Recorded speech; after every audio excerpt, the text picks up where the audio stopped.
Hi there, everyone, and thanks for being with us on KXAN Live. I'm Will Dupree in the KXAN Live studio. I hope you're enjoying your Wednesday so far, but we want to get you prepared for what's in store for tomorrow. Right now outside, you can see the sun starting to break through some of the cloud coverage that's hanging out over downtown Austin right now. Of course, that's making the temperatures much warmer, and there's not too much to talk about with the weather for today, but in the next few hours, there could be some things popping up on the radar, and our weather team is tracking every development and wants to get you updated about the severe weather risk that is going to be a part of the day tomorrow. So joining us here in the KXAN Live studio is meteorologist Nick Bannon. Nick, thank you for being here. Hey, thanks for having me, Will. We talked at noon about how this risk for severe storms is only increasing. Is that still the case from what you all are seeing at this point? That's still the case. Yeah, we first mentioned this actually over the weekend. We started to see what was a day 5 severe weather risk at this point, which is very much a moving target that far out. But ever since then, that risk has only sort of centered over northeastern Texas into portions of Louisiana. And then for us, the severe weather risk has only grown larger. So let me talk about the setup and why we're looking at any type of weather at all. First of all, right now we're seeing those clouds breaking up. As you mentioned, it's very warm and humid outside now as the sun does its work. Area of low pressure moving actually through Southern California right now is going to be moving southeast and dragging a cold front into Texas, and that's going to be the kind of the culprit for our severe weather risk. So this afternoon, a partly sunny sky, just a slightest chance for a shower.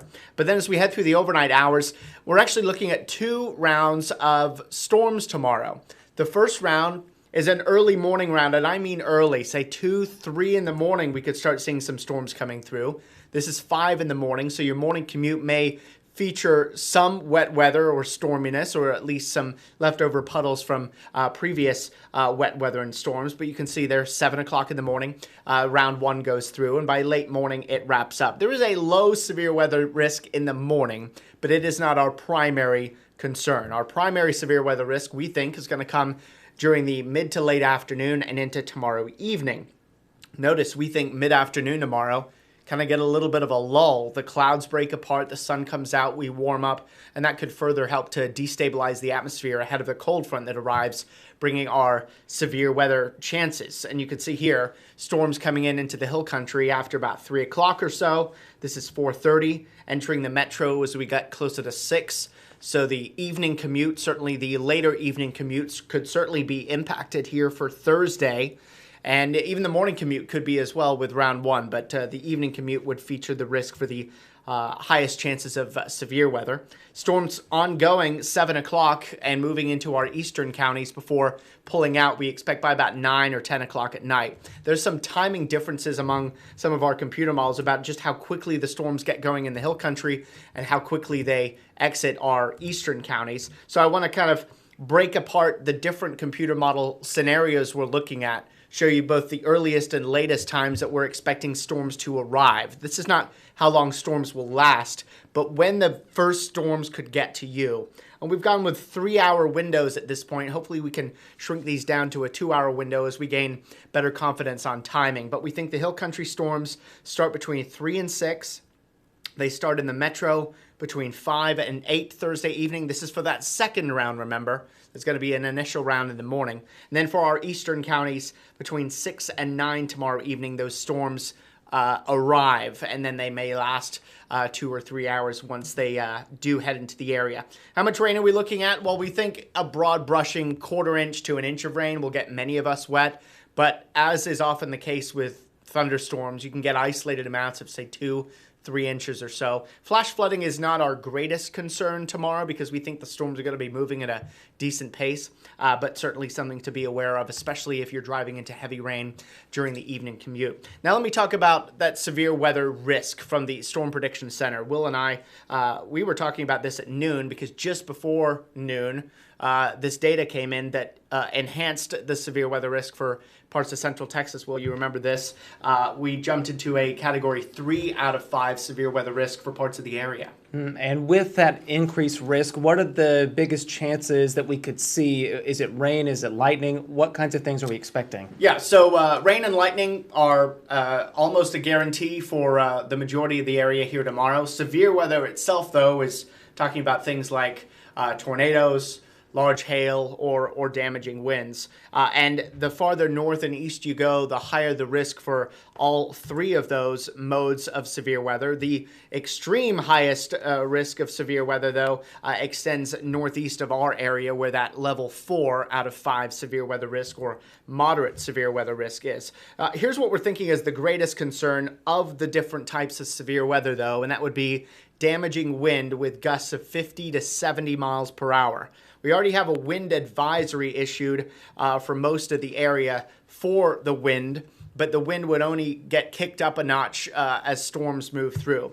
Then we're also looking at the decent potential for 1 to 2 inch diameter hail that could do some damage. So if you have the opportunity to park your car tomorrow during the day in a garage or in some kind of shelter, that would be a good idea. There's a low risk of a tornado. It's not a zero risk. It's not our primary concern either. It's something that we'll have to monitor whether there could be an isolated tornado, especially the farther north and east you live. And then just a limited risk for flash flooding, again, because of the speed those storms are moving. I do want to just touch upon real quick that wind concern, because after our noon newscast, the National Weather Service issued a wind advisory for the Austin Metro and most of the Hill Country. That begins at 3 o'clock Thursday afternoon and continues until midnight. Winds could gust up to 50 miles per hour, regardless of any severe storms around. But then you get a severe storm that brings even stronger winds to the ground, and that's why we could get those gusts up to 70 miles per hour. So it's going to be windy whether you're near a storm or not, we think. But the wind just gets exacerbated by some of the storms. So our forecast today, if you're still thinking about going out, we're thinking increasing sun, at least a partly sunny sky, 10% chance of rain, and we head up to 87 degrees. Rain chances do rise after midnight tonight, calling for a low of 64. Rain chances at 20%, but as we get closer to daylight tomorrow, those rain chances and storm chances go up. There's actually a marginal 1 out of 5 severe weather risk during the overnight and early morning hours for your Thursday for the metro and north and west. That's for some of the overnight activity and the early morning stuff. That's not for the main round that comes later in the day, where we've got a 60% chance of measurable rain where you are, and that has been trending a little bit higher lately, Will, and 84 degrees, so still warm, although tomorrow's cold front will knock temperatures down here to end the week. What's the effect that those warmer temperatures will have on the severe weather potential? Does it factor into all that much? Yeah, the warmth, the humidity, the sunshine, all are factors that help to destabilize the atmosphere. The approaching cold front acts as a trigger or forcing mechanism. That cold front, I do want to show you what it does once it moves through the area, though. It drops us from 84 on Thursday down to 71 on Friday, and the air is going to be much less humid, too. So if you're looking for a little bit of a break from the brief taste of humidity that we've been having, Friday will be your day, although unless we get a substantial rain on Thursday, the wind and sun on Friday and the dry air will actually bring a fire danger with it. And then the wind starts to settle down for the weekend. Both Saturday and Sunday will looking great. 79 Saturday, 80 on Sunday, and a few more clouds into early next week. So really just one round of wet weather, well, 2 rounds in one day coming our way, and then the rest of our weather's reasonably quiet. So people here in the Austin Metro, if you're listening to us, meteorologist Nick Bannon is providing an update about the severe weather potential for tomorrow. What we are expecting, according to the models that you all have right now, is that the morning commutes, the morning and evening commute really here in Austin should be prime time for these storms moving through. Yeah, that early morning commute, say before 7 or 8, the later in the morning commute we go, we think that first round starts to die down.